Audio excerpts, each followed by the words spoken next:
G'day everyone, welcome back to another edition of Guvs Hero Review videos. We are continuing in our Springtech series at the moment, looking today at the 5-star legendary purple heroine, Bunnyhop, the Springtech Crossbow Hunter. Now, Bunnyhop is available for summons, as we saw from the Spring Seasonal Portal, which rolls around once every calendar year. As is the case with each of the seasonal events, even though it's only a one-off appearance, it does run for 4 weeks in total. Somewhat unique or interesting about the Spring Portal is that it does cross 2 months, so typically it bridges the months of March and April, offering you a shot at 2 different Heroes of the Month when summoning there. Bunnyhop herself was first introduced into the game back in March 2021 during the inaugural release of the Spring Seasonal Portal alongside Pika and Hairwear. It was the 3rd seasonal portal to be added to the game, so we had Halloween first in October 2020, then Christmas in Deck 2020, and then finally we had Spring in March of 21. The portal was expanded again in March 2022 with Coney and Lepus being added, and then again in March 23 when we had the variants for Pika and Hairwear added.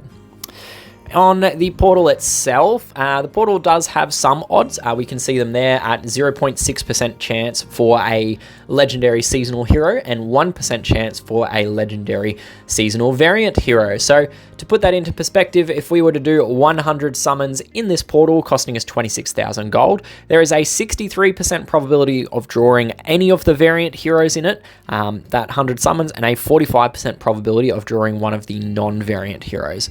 At the time of this review, if you were going after a specific hero in those 100 summons, there's only a 39% probability of getting a specific variant Springtech hero and an 18% probability of getting one of the a specific non-variant hero. Let's leave that behind for a second. We'll quickly jump across to the roster. I didn't set this up very well.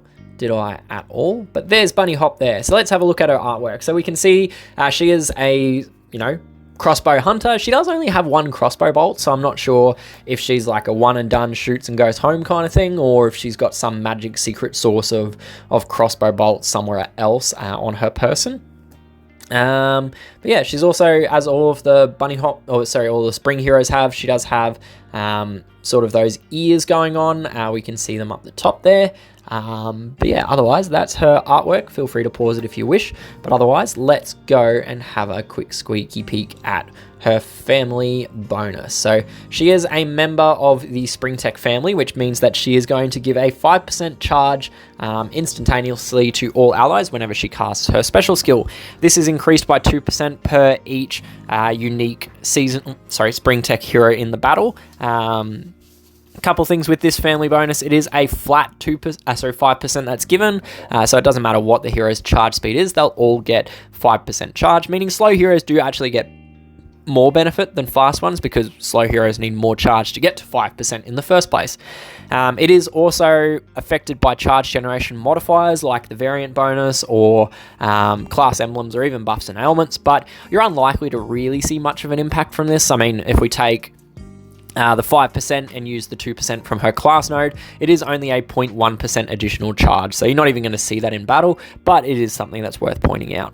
The final thing to note is it does have to be 2 or more unique heroes to activate the additional charge, so it can't be 2 copies of Bunnyhop. It's got to be 2 different heroes, like pairing Bunnyhop with Coney or Bunnyhop with Pika as some examples. In terms of her personal stats, Bunnyhop comes in with 710 attack, 663 defense, and 1,399 HP. So there is a little bit of a skewing going mainly from that defense stat towards her attack stat that we can see there. We do also have a lower power number on Bunnyhop compared to some of the new heroes like Topaz's 742 total power. So all this means is that there are less base stats to allocate. So the power, just more power means more base stats, so she is a little bit lower in her total available stat distribution compared to some of the new heroes we have in game. Her charge speed is 58 speed, which is set as fast and requires 9 tiles to charge or 5 ghost tiles. The speed break comes in at 65 speed and does need +7 to get there, which you can do using the +9 explosion B90, which gives you above that 65 speed. Alternatively, you can get there if you use a +6 Perlascale Convex and also combine it with the emblem class charge generation node. That will also give you the speed break. So the class node isn't of much relevance if you've got a +9 gun you can equip to her. If you are not doing that and only have a +6, then the 2% might actually be useful. In terms of her class, Bunnyhop is a recon class hero, so she does have a chance to evade direct damage coming in from special skills and provide a free 20% charge for each successful evasion. The recon perk is one of my favorite ones. It is essentially an additional chance for dodging or evading damage on top of weapons and other buffs, and it also gives you free charge for each successful evasion as well. So I typically put +1 on most of my recon heroes just to activate that chance for evasion. In terms of a specific emblem path, if we go and have a look at Bunnyhop, I have actually recently stripped the emblems from her to make use of them elsewhere with some other recon class heroes. But if you are going to do an emblem path, you can kind of go either way. You can either choose to go a defense path to increase her survival. So a defense and HP path would look something like this. We're picking up defense and HP at each node, and we would probably stop at about +18. The +19 node doesn't really, I mean, it is useful. It is additional defense stats, so you could easily pick it up. We've moved our positioning. Cool, right. So yeah, if you were to go a defense HP route, it would look something like this at the end of the day, and probably stop at that +19 node. If you were to go the attack path, so increase her damage output, it's kind of like the opposite, like it's an inverted one. So we are going each of the sides that has attack on it, just to pick up the additional attack. And in this case, you could stop at 18 because there's no further attack nodes down the tree and use your emblem somewhere else. So those are sort of the two attack paths or two emblem paths that you could follow in order to have good usefulness out of Bunnyhop. Heading back to the portal, and we can take a look at her special skill. So her special skill is titled Biocide Bolts, and at level 10 skill and 58 charge, it will deal 295% damage to the target, with an additional 146% damage dealt if you are hitting an enemy who is poisoned. It will then apply a poison ailment to the target, which removes 240 health over 3 turns. So not a huge amount of stuff going on there, but let's have a quick look at that in detail anyway. So starting with the damage output. Now, for simplicity, I compare heroes based on their attack power. It is analogous to their final damage output, and it removes a lot of the variability that happens with the damage calculation. So attack power is just her attack stat, 710, multiplied by the 295% in her special skill, and we can see that it comes out with an attack power of 2095. And normalizing that against speed, so the 9 tiles to charge her skill, we come out with an attack power per tile of 233, which isn't fantastic, right? It lands her number 13 of the 17 available sniping options in purple. We do have a lot of other options on that list. You know, you've got Amethyst and Cruise and Sure Shot variant. They're way up the top. They're talking 334, 407, and 363 respectively. You've got mid-tier ones like Quattro at 299 or Umbra at 274, and you've got worse ones. You know, you've got Night Owl at 184 and Marigold at 175. So not a great direct damage dealer. It is very much boosted though when we factor in that second line of her skill, so the dealing 146% additional damage to poisoned enemies. So looking at that, it does jump her up to an attack power per tile of 348, which comes in around that number 4 mark. So it is very, very much improved with the additional damage. The downside is that it is obviously poison specific. It is a very specific condition to gain the additional damage. There are much more vague ones like dealing damage against armor or dealing damage against, you know, just ailments in general. But for Bunnyhop, it is specifically only for poison. So note that even though Toxic is like the upgraded version of poison and shares a very similar ailment icon, Toxic does not trigger the bonus damage on Bunnyhop, it specifically has to be a poison effect. So there are a fair number of ways that you can get poison on heroes. You know, you've got a lot of vanilla heroes and a lot of options in the game. There's 6 5-star heroes who do poison. One of those is Bunnyhop herself, but you've also got 3 more that are 4-star heroes that do it. So there's vanilla options in there. As I said, you've got heroes like Edge and Vigo. They both do poison, and they're vanilla heroes, quite easy to get in the scheme of things. You've also got all of the master weapon quest guns, which also create poison. So you've got the purple, which is the Pulsar 1.0. You've also got the 4-star blue, which is the GNP weapon. It deals poison there. And there's actually also a 3-star red one as well, which is the Kubrick there. So there are a lot of ways that you can create poison on a lot of different elements just by using the master weapon guns. And then finally, there is also another situation, which a lot of people don't really realize, which is the Raiders family bonus. If I can find one of them, that actually generates poison on all enemies when it's triggered. So there are a number of ways that you can generate poison quite easily. Some are vanilla heroes, some of them are a little bit more niche, but as I said, the master weapon guns, those are very, very easily attainable, particularly the 3 and 4-star options, and can create a lot of possibilities for generating poison. So personally, when I use Talon, I mostly either use it with a master weapon gun, or I'll combo her with Talon. When I use Bunnyhop, I combo her with Talon a lot of the time, whose minions generate poison, but also the master weapon gun. So there are, as I said, lots of options, but it has to be poison.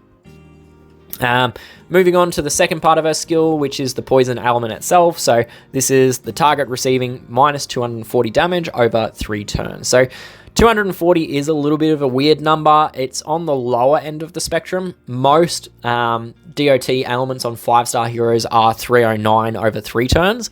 So 103 damage per turn as opposed to Bunnyhop's 80. So it is low. It's not fantastic because of that. But it does synergize quite well with her own extra damage. So because she's only 9 tiles to charge in the first instance, it is fairly easy to get her to recharge in 3 turns and fire again on the same target to deal some mega damage. But yeah, it is just something worth keeping an eye on, I guess, is the poison element isn't necessarily going to be great from Bunnyhop compared to some of the other DOT elements you might have in game. So overall, Bunnyhop does have the potential to be quite a serious hitter for purple, but unfortunately, it is somewhat hindered by the specificity of her bonus damage being linked only to poisoned enemies. In saying that though, there are a wide range of ways that you can create poison in battles. The master weapon guns are the most versatile, but you've also got some very easy options in Edge and Vigo as well. I haven't used Bunnyhop much recently. That's not so much a function of her being a bad hero. It's more just I don't see yellow tanks very often anymore, particularly in wars. So when I do see them, I still do like using Bunnyhop. As I said, the combination of Bunnyhop with Talon and the master weapon guns is very, very potent, particularly when you're, as I said, dealing that bonus damage. She does become up there with the number 4 sniper in purple. So for Bunnyhop's grading, overall, I am going to give her a B grade for war and raid attacks. If there were more ways to trigger poison, or it was the bonus damage or was less specific, she'd probably be higher, but that is factoring in the specificity in that B grade. For war machines, I'm only going to give her a C. There's not a lot of reason to use her on war machines, and similarly on events, being a single target hero without great secondary effects, she is only not a good option for eventing, so I'm going to give her a C- there. On raid and war defenses, I'm going to give her a C grade here. She's probably best suited to the wing position, but she really needs someone else on the team who can deal poison damage via their skill or their weapon. And even then, it's not guaranteed that the AI is going to even do good targeting or timing with that skill. So not a good defensive option, I don't think. But yeah, wing is probably the best spot, as is the case with most snipers. In the 3 tournament settings, so we've got Bloody Battle up front. So B grade for attack, C grade for defense. She's not a big DOT hero, so no real improvement on that front. For the buff booster tournament, B grade on attack, C grade on defense. Again, no real change to any of her stuff. And then on the charged attack settings, she does go from 58 up to 65. So there is a little bit of a speed improvement there. So I'll give her a B+ on charged tournament attacks and a C+ on charged tournament defenses. So overall, that comes out as being a B- for her B- for her overall attack grade and a C for her overall defense grade. And that concludes the content that I have for this review of Bunnyhop. As always, these are just my personal opinions on these heroes. I do love hearing your thoughts and feedback on them, so please do feel free to jump down into the comments section and leave me a note. I do love reading your comments and try to reply as much as I can. If you found the video to be good, useful, helpful, and all of that, please like the video, subscribe to the channel and all of that, but feel free also to share the video around, because chances are, if this sort of thing is useful for yourself, it's also going to be useful to the people you play with as well. Thank you once again for tuning in and joining me. I do hope I'll see you again soon in another video, but until then, good luck, stay safe, and happy gaming. Cheers, bye!